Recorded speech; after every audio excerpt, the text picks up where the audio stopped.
샬롬, 오늘의 말씀지기 이석호 간사입니다. 여러분은 도저히 해결할 수 없는 문제에 부딪혀 본 적 있으십니까? 그럴 때 어떻게 반응하셨나요? 오늘 말씀을 통해 문제 앞에서도 하나님의 은혜를 누리는 그리스도인의 축복을 받는 여러분이 되시길 소망합니다.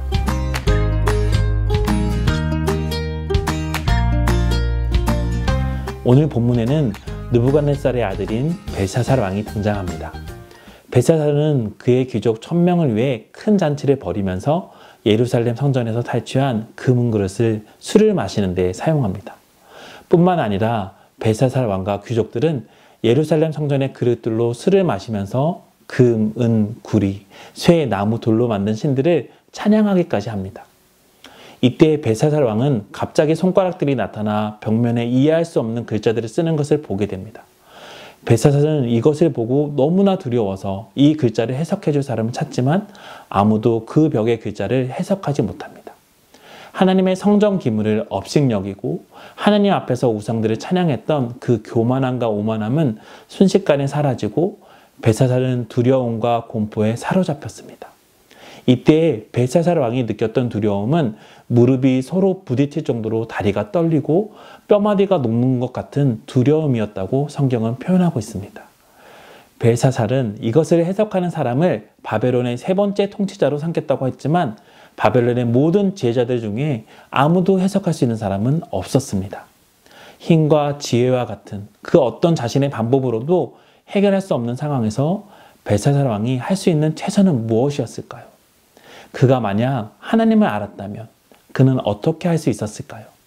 하나님을 사랑하고 하나님을 믿는 우리에게 벨사살 왕처럼 도저히 해결할 수 없는, 이해할 수 없는 문제가 생길 때 우리는 어떻게 해야 할까요? 그 문제 앞에 가장 지혜로운 방법은 하나님께로 돌아가는 것입니다. 나의 힘이 아닌 주님의 힘을 구하고 주님의 도우심을 의지하고 따라가는 것입니다.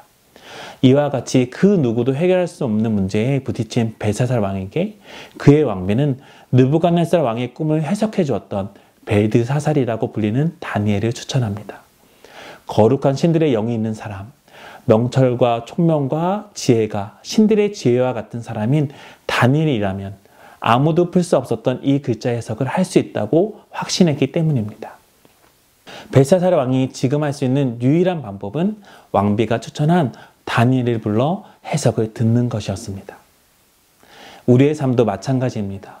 내 힘으로 할 수 없는 일을 만났을 때 우리는 하나님을 찾아야 합니다. 하나님의 도우심을 구해야 합니다.